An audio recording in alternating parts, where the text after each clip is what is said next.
The soft hum of conversation in Kingsley's, Manhattan's most exclusive restaurant, fell away in an instant. It was as if the air itself thickened, swallowing sound and movement whole. Forks paused midair, crystal glasses froze halfway to lips, and every eye in the opulent dining hall turned toward the same unexpected scene. Near the center of the room, a boy, thin, pale, no older than 10, stood trembling. The metal braces on his legs caught the light, glinting like cold armor against his small frame. His name was Lucas Montgomery, and with a courage that seemed too big for his frail body, he reached out his hand toward the restaurant's only black waitress. Diana Johnson froze, a tray balanced against her hip. The piano at the far end of the room had just begun a soft waltz, the kind of music meant to fill the air but never touch anyone's soul. Lucas, driven by impulse or innocence, had asked her to dance. "Sir, control your son." The words came sharp and cutting from Mr. Thornton, the restaurant's manager. His tone carried the kind of authority that thrived on humiliation. "This is not a dance hall. Our employees are not here to entertain children." At the corner table, Richard Montgomery, billionaire and CEO of Montgomery Investments, felt the weight of 100 stares pressing on him. It was the first time he had taken Lucas out in public since the accident, the one that had taken his wife, Elizabeth, and left his son half paralyzed. He regretted it already. "Lucas," Richard said quietly but firmly, "sit down." The boy didn't move. His hand stayed extended, shaking slightly, eyes fixed on Diana. For 5 years she had worked at Kingsley's. She had learned to be invisible, to glide between tables unseen, unheard. But this was different. The look in the boy's eyes wasn't pity or entitlement. It was a simple, wordless plea. "Dance with me." "My shift is over," Diana said suddenly. Her voice was steady as she untied her apron and placed it on the tray. Then she smiled gently at Lucas. "I can't dance in an apron."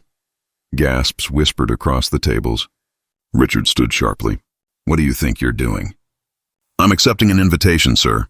Before anyone could stop them, Diana took Lucas's small hand. He stepped forward, painfully slow, the screech of his metal braces echoing against the marble floor. But Diana didn't rush him.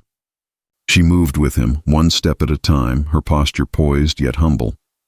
The entire restaurant watched in stunned silence as they moved together, awkwardly, imperfectly, but with a grace that no one expected.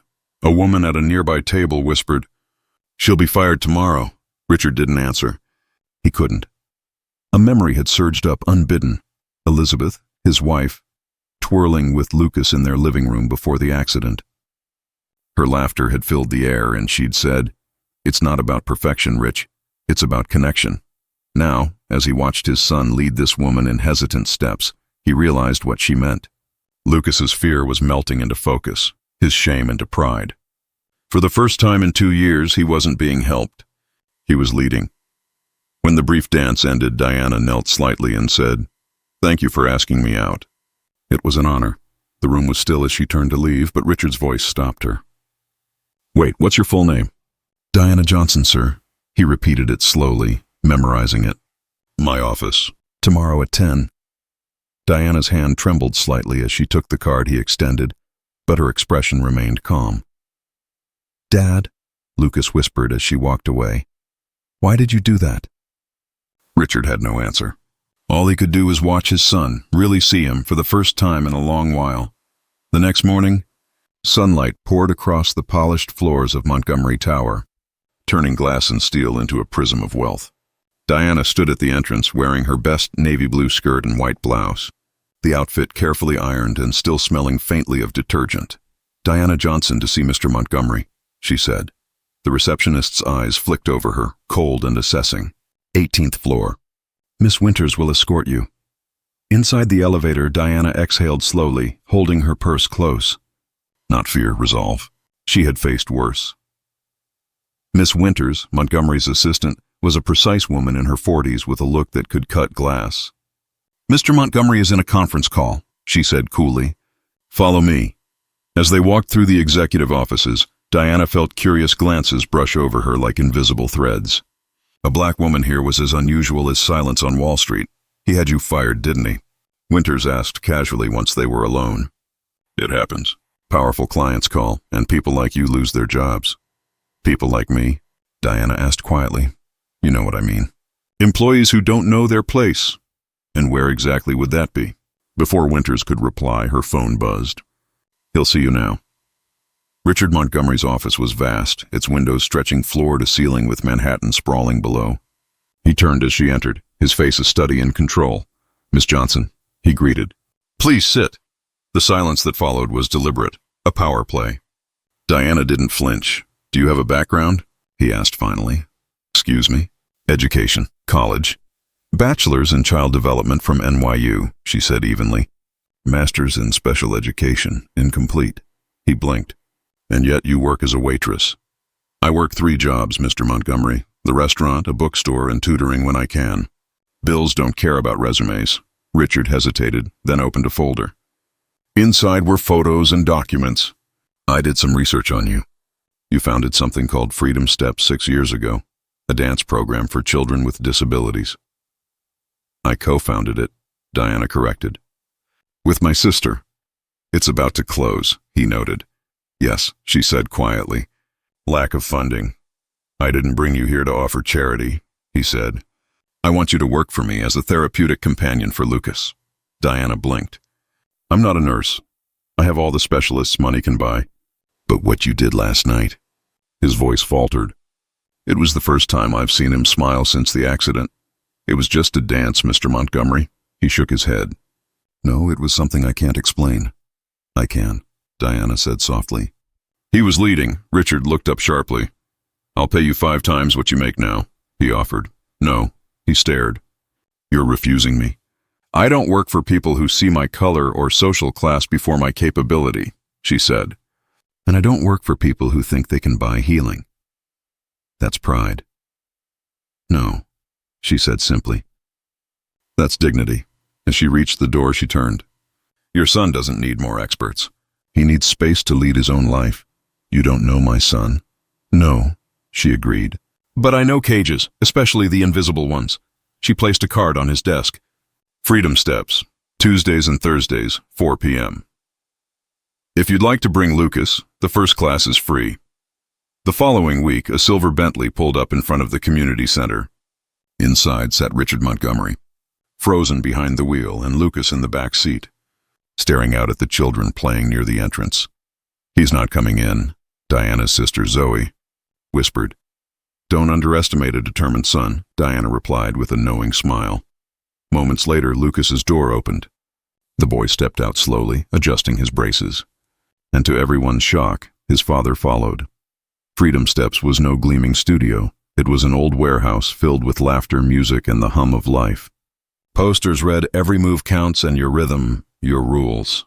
It looks chaotic, Richard muttered. There's structure, Diana said, just not the one you're used to. Lucas joined the group, his face lighting up as he saw other children moving. Some with crutches, some with prosthetics, all in rhythm. Then a new voice entered the room. Mr. Montgomery, said Dr. Elaine Mercer, a dignified woman with silver hair and a cane. I believe you've rejected my research proposal 3 times. Dr. Mercer? Richard blinked. What are you doing here? I oversee this program, she said. We're studying how non-directive movement helps children rebuild neural pathways. Richard frowned. Research? I thought this was a dance class. Diana joined them. It's both. Freedom Steps integrates adaptive dance with neuroscience. We submitted our proposal to your foundation 3 times. Recognition dawned. You were Dr. Mercer's assistant. Co-author, Mercer corrected. Diana's theoretical work is brilliant. Richard stared. You knew who I was that night? From the moment you walked in, Diana admitted. But Lucas's choice to dance, that was his. I only followed. Before he could reply, a group of journalists entered. Cameras flashed. What's happening? Richard demanded. Diana smiled faintly. Part 2 of the plan. An article headline flashed on Zoe's tablet. Revolutionary therapy gives disabled children freedom to move. You used my son for publicity, he hissed.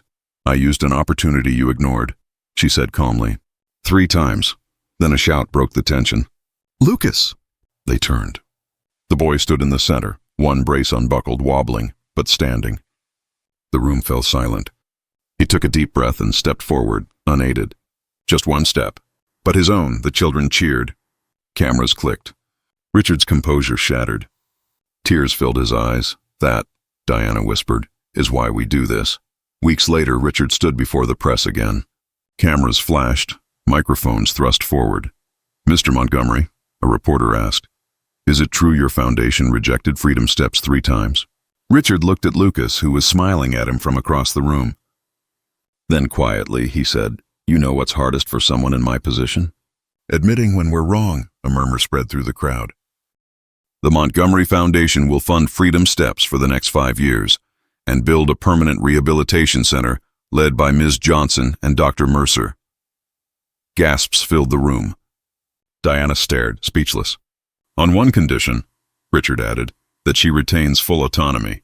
No corporate interference." Months later, bulldozers cleared the ground for the Freedom Steps Rehabilitation Center. Children's laughter echoed through the site. Lucas visited often, sometimes limping, sometimes walking without help. "I never thought you'd study neuroscience at 50. Diana teased one afternoon as Richard flipped through her research notes. "I never thought a waitress would teach me what real leadership looks like," he replied. At the center's grand opening, Lucas performed with other children. His movements weren't perfect, but they were his own. "He doesn't need you to hold him anymore," Diana whispered. "No," Richard said softly. "But he still needs me to be there." When a reporter asked what he'd learned from all this, Richard looked directly into the camera.